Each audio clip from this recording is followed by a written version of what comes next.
Bismillahi walibni waruhil kudus al-ilahul wahid. Demi nama Bapa, Putra, dan Rohul Kudus ketiganya yang esa. Shalom sahabat yang dikasih oleh Tuhan. Berjumpa kembali dengan saya di channel ini. Terima kasih buat teman-teman yang selalu setia mendukung perkembangan channel ini dengan cara subscribe, like, komen, dan share. Tuhan memberkati kita. Sobat yang dikasih oleh Tuhan, kali ini kita akan membahas apa yang disampaikan oleh seorang cendekiawan muslim. Dan menurut saya ini bisa menjadi perhatian berbagai macam kalangan. Bahwa tentu ada banyak orang yang justru memanfaatkan agama atau yang berhubungan dengan kitab suci untuk mencapai keinginan-keinginan mereka. Sahabat yang dikasih oleh Tuhan, mungkin teman-teman akan kaget dan juga sedikit miris melihat kenyataan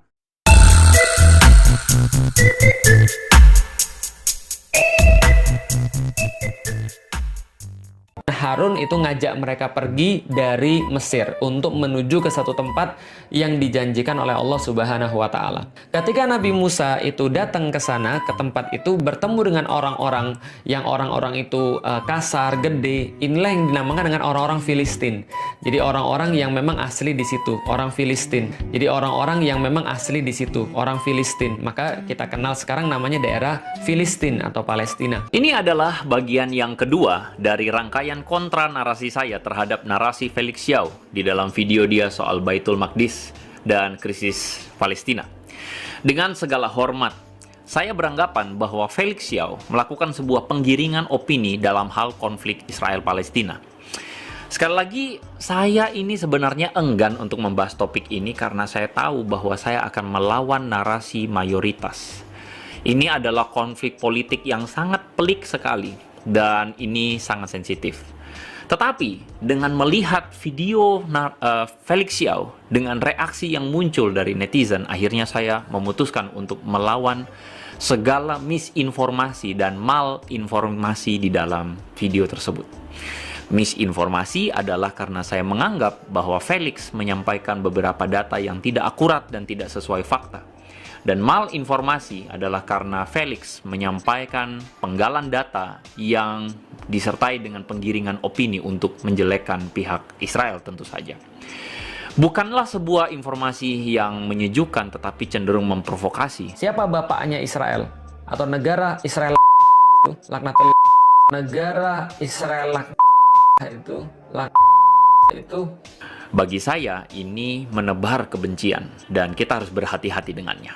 Jadi saya ini tidak nyaman jika bangsa Indonesia, bangsa kita ini dikenal sebagai bangsa yang reaktif dan mudah terprovokasi. Saya tidak nyaman jika bangsa kita ini dikenal suka mencaci maki bahkan tanpa benar-benar tahu fakta yang sesungguhnya. Inikah kearifan lokal yang bisa kita banggakan?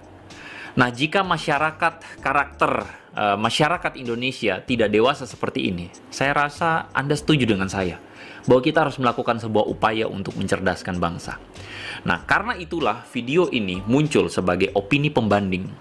Nah, tentu saja tujuan video ini adalah memberikan sebuah edukasi agar kita tidak menjadi bangsa yang besar mulut namun kecil otaknya. Saya tidak membela Israel, tetapi saya mengajak Anda berpikir dengan akal sehat.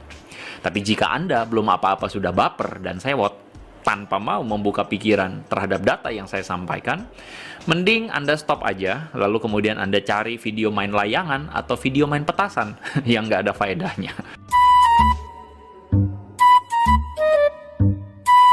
Tapi jika Anda memutuskan untuk stay di sini, thank you.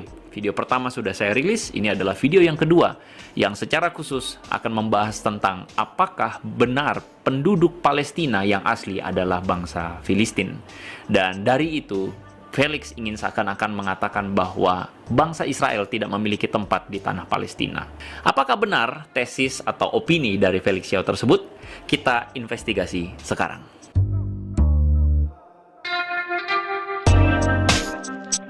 Harun itu ngajak mereka pergi dari Mesir untuk menuju ke satu tempat yang dijanjikan oleh Allah Subhanahu wa Ta'ala. Ketika Nabi Musa itu datang ke sana, ke tempat itu, bertemu dengan orang-orang yang orang-orang itu kasar, gede. Inilah yang dinamakan dengan orang-orang Filistin. Jadi orang-orang yang memang asli di situ, orang Filistin. Maka kita kenal sekarang namanya daerah Filistin atau Palestina. Anda bisa melihat Felix Xiao sengaja menggiring sebuah opini bahwa Israel tidak memiliki hak atas tanah Palestina. karena penduduk asli Palestina adalah bangsa Filistin. Menurut Felix, dari kata Filistin inilah makanya nama Palestina, nama tanah ini adalah Palestina. Nah, argumen seperti ini adalah argumen yang sudah saya dengar sejak kecil bahkan. Kedengaran masuk akal di telinga kita orang awam. Tapi masalahnya, benarkah begitu? Nah, sebutan Filistin ini banyak sekali muncul di dalam Alkitab, khususnya di dalam Perjanjian Lama. Kesan yang didapat memang Filistin sudah lebih dulu ada dan menjadi musuh dari bangsa Israel. Tapi faktanya dari data Alkitab saja kita menemukan bahwa Filistin adalah bangsa yang menduduki kota-kota di daerah garis pantai barat daya wilayah Israel. Kota-kota itu bernama Asdod, Askelon, Ekron, Gad, dan Gaza. Nah, khusus nama kota terakhir itu paling terkenal tuh, Anda pasti tahu. Nah, jadi daerah ini didiami oleh bangsa Filistin, dan daerah ini bukan tanah Palestina yang sekarang secara keseluruhan. Itu hanyalah tanah sebagian kecil di daerah pantai barat daya Israel. So, dari daerah yang diduduki saja kita sudah melihat satu fakta bahwa Felix Yao tidak menyampaikan informasi secara keseluruhan, bahkan mungkin dia tidak tahu. Ketika Nabi Musa itu datang ke sana, ke tempat itu, bertemu dengan orang-orang yang orang-orang itu kasar, gede. Inilah yang dinamakan dengan orang-orang Filistin. Inilah yang dinamakan dengan orang-orang Filistin. Nah, tanah Palestina di dalam Alkitab itu disebut sebagai tanah Kanaan. Penduduk aslinya adalah bangsa Kanaan. Setidaknya, bangsa Kanaanlah yang mendiami daerah Kanaan ketika Israel memasuki tanah Kanaan tersebut. Jadi bukan Filistin. Nah, dari data ini juga sudah ada kekeliruan yang disampaikan oleh si Felix Yao. Ketika Nabi Musa itu datang ke sana, ke tempat itu, bertemu dengan orang-orang yang orang-orang itu kasar, gede. Inilah yang dinamakan dengan orang-orang Filistin. Inilah yang dinamakan dengan orang-orang Filistin.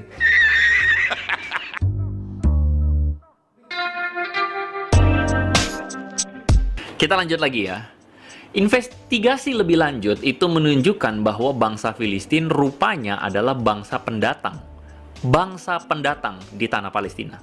Di dalam Alkitab, Ulangan pasal 2 ayat 23 dan Yeremia 47 ayat 4 mengatakan bahwa orang Filistin ini adalah bangsa pendatang yang memusnahkan penduduk asli daerah pantai barat daya Palestina. Mereka berasal dari sebuah daerah yang disebut Kaftor. Kaftor ini adalah sebuah sebutan lain dari Pulau Kreta yang masuk wilayah Kepulauan Aegea, Eropa Selatan. Christine Romy di dalam tulisannya berjudul Discovery of Philistine Cemetery di National Geographic mendukung data Alkitab ini. Pada tahun 2016 ditemukan sebuah situs kuburan dekat kota Ashkelon yang berisikan 150 makam orang-orang Filistin. Dilakukanlah sebuah tes DNA dan hasilnya diumumkan pada tahun 2019 yang menyebutkan bahwa DNA bangsa Filistin lebih menyerupai DNA orang Eropa Selatan. Jadi, bisa dibilang bahwa fakta ini meneguhkan data sejarah asal-usul bangsa Filistin sebagaimana apa yang Alkitab katakan. Nah, jadi, anggapan bahwa penduduk asli Palestina adalah nenek moyang orang Arab Palestina sekarang, itu adalah asumsi yang ngelanturnya minta ampun. Eropa sama Arab itu jauh banget, bos. Orang Filistin adalah ras orang Eropa, sedangkan penduduk Palestina sekarang berasal kebanyakan dari ras Timur Tengah, dominannya tentu saja Arab. Nah, jadi kalau ada orang yang bilang Palestina itu dari Filistin, makin kelihatan bodohnya kan?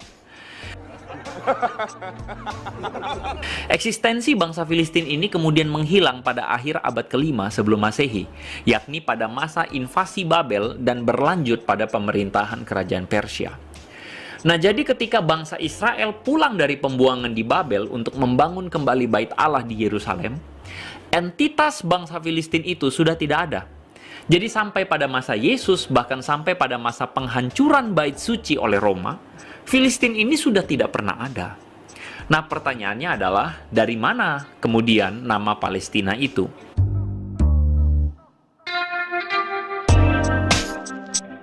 Memang, nama Palestina itu berasal dari sebutan orang Yunani kepada koloni orang Filistin itu, yaitu daerah kecil di sebagian barat daya pesisir Israel. Nama itu kemudian digunakan kembali pada masa pemerintahan Roma pada abad yang kedua Masehi untuk menyebut daerah bagian selatan Syria. Daerah selatan itu disebut Syria Palestina, daerah jajahan mereka. Nah, pada masa kekaisaran Bizantin, daerah Palestina ini terbagi dalam 3 bagian, yaitu Palestina Prima, Palestina Sekunda, dan Palestina Tertia. Penduduk kawasan ini adalah penduduk yang multiras. Nah, bahkan seorang antropolog asal Palestina bernama Ali Kleibo, di dalam tulisannya Palestinian Cave Dwellers and Holy Shrines, menyatakan bahwa Palestina pada awalnya adalah rumah dari berbagai suku, orang Kanaan, orang Filistin, orang Ibrani atau Yahudi, orang Edom, orang Aram, dan belakangan adalah orang-orang Arab. Nah, jumlah keturunan Arab di Palestina itu semakin naik setelah bangkitnya Islam pada abad ke-7. Nah, jadi sekali lagi, argumentasi yang mengatakan bahwa yang paling berhak menduduki tanah Palestina adalah orang Arab Palestina, karena nenek moyangnya adalah orang Filistin, adalah argumentasi yang bodoh amat banget sekali. Ya. Penduduk Palestina sekarang mayoritas berasal dari keturunan Arab, dan mereka pun adalah pendatang di tanah Palestina. Nah, jadi siapakah yang paling berhak mendiami daerah Palestina? Ini adalah sebuah perdebatan yang sangat panjang. Tapi, jika hanya didasarkan pada faktor siapa penduduk aslinya, menurut Anda, siapakah yang paling berhak mendiami Palestina? Silakan berikan pendapatmu di kolom komentar di bawah.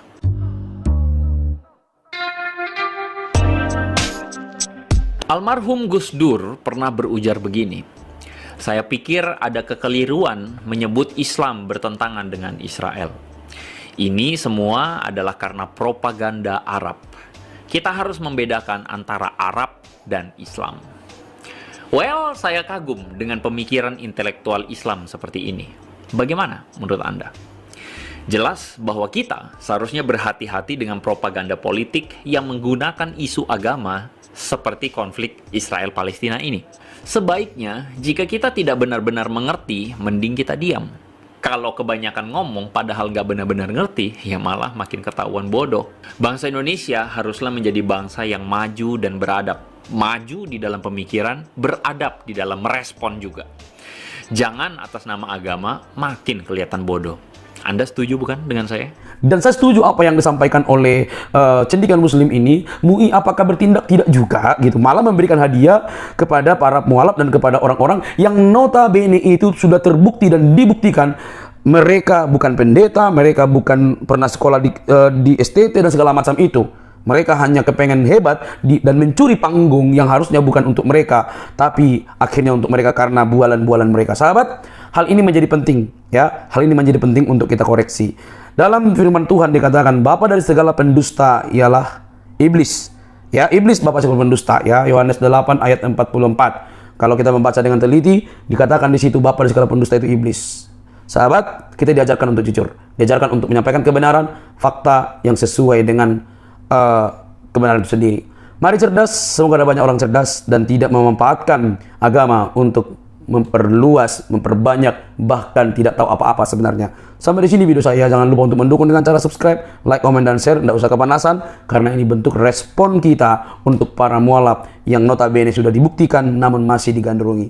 Sampai ketemu di video selanjutnya. Bye-bye.